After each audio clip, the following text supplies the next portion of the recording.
अस्सलाम वालेकुम व्यूअर्स। आज हम लोग बात करने वाले हैं रशिया एंड यूक्रेन वॉर के बारे में कि आफ्टर द वॉर क्या रशिया अमीर बनने वाला है और आखिर रशिया ने ये सब किया कैसे।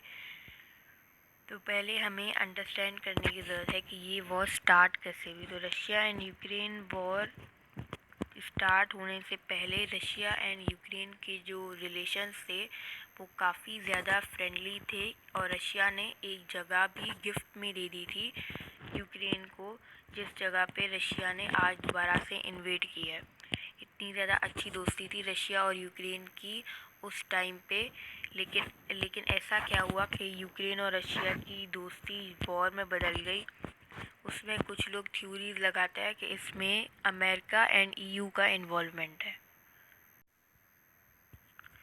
तो अमेरिका इसमें इस तरीके से इन्वॉल्व्ड है कि अमेरिका की जो इकनॉमी है वो वेपन्स बेच के चलती है एंड अमेरिका माहिर है वेपन्स बनाने में। तो अमेरिका की जो इकनॉमी है वो वेपन्स बेच के चलती है, जिसकी वजह से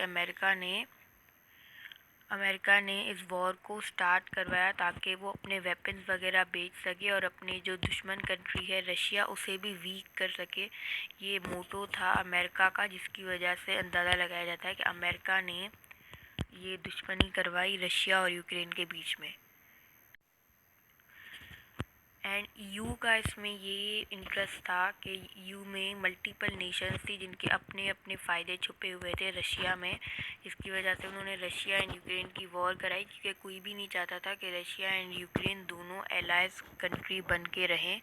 जिसकी वजह से ईयू और अमेरिका ने दोनों ने मिल के काम किया एंड उन लोगों ने रशिया एंड यूक्रेन की जो है दुश्मनी आहिस्ता आहिस्ता करवाना शुरू की। जब उन्होंने रशिया को ऑफर्स दी नेटो में आने के लिए एंड रशिया ने उन नेटो के आने की ऑफर्स को एक्सेप्ट कर लिया, तब रशिया यूक्रेन की असल वॉर शुरू हुई थी।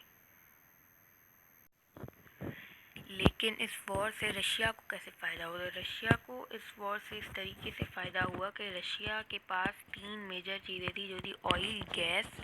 और जो ऑयल और गैस था वो रशिया ने यूरोप को देना बंद कर दिया एंड अमेरिका को भी देना बंद कर दिया, जिसकी वजह से वहाँ पे इन दोनों चीज़ों की महंगाई बहुत ज़्यादा बढ़ गई। एंड जब रशिया ने यूक्रेन को इन्वेड किया, और यूक्रेन जो है वो दुनिया की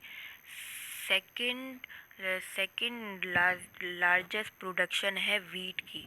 तो रशिया ने ऑयल और गैस की जो इम्पोर्ट है उसे स्टॉप कर दिया एंड उसने जो वीट है यूक्रेन को इन्वेड करने के बाद यूक्रेन से निकलने वाले वीट और मिनरल्स को भी यूरोप और अमेरिका इंपोर्ट करना बंद कर दिया।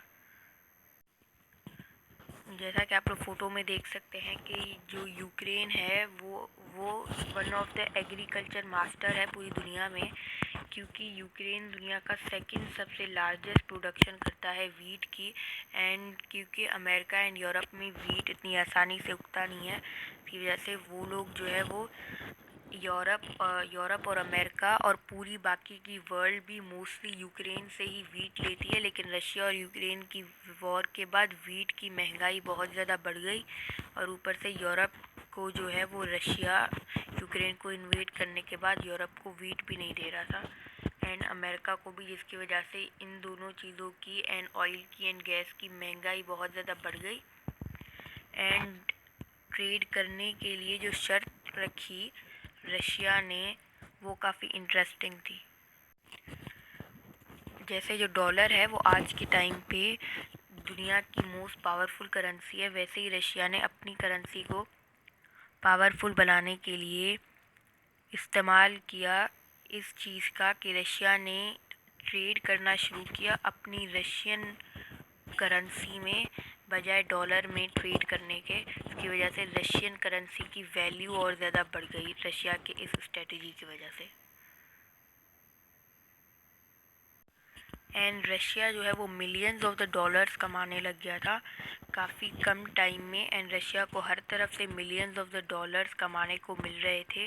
एंड रशिया अपने जो टैंक्स वगैरह है उनका लाइव डेमो करके दिखा रहा था दूसरी कंट्रीज़ को यूक्रेन पे हमला करके। एंड दूसरी कंट्रीज़ मिलियंस ऑफ डॉलर्स के टैंक्स खरीद भी रही थी, सेम टैंक्स वहीं रशिया से। इसकी वजह से रशिया को बैठे बैठे श्रीलंका जैसी इकनॉमीज़ का डबल फ़ायदा हो रहा था।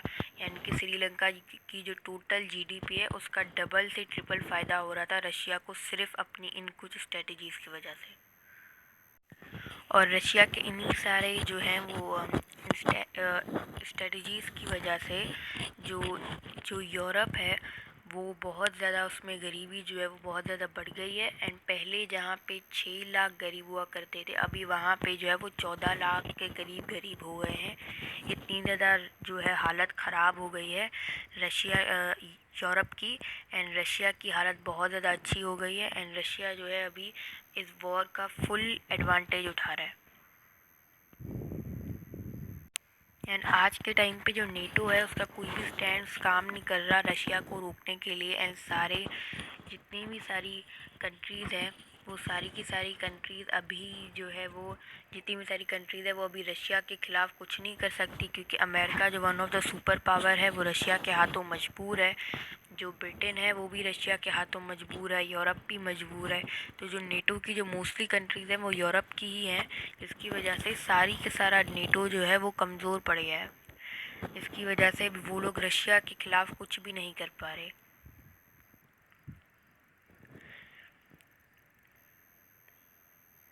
तो एट द लास्ट कंक्लूजन में हमें इस सारी चीज़ से ये सीखने को मिलता है कि कभी कभार हम अपने प्रॉब्लम्स को भी अपने फ़ायदे में इस्तेमाल कर सकते हैं।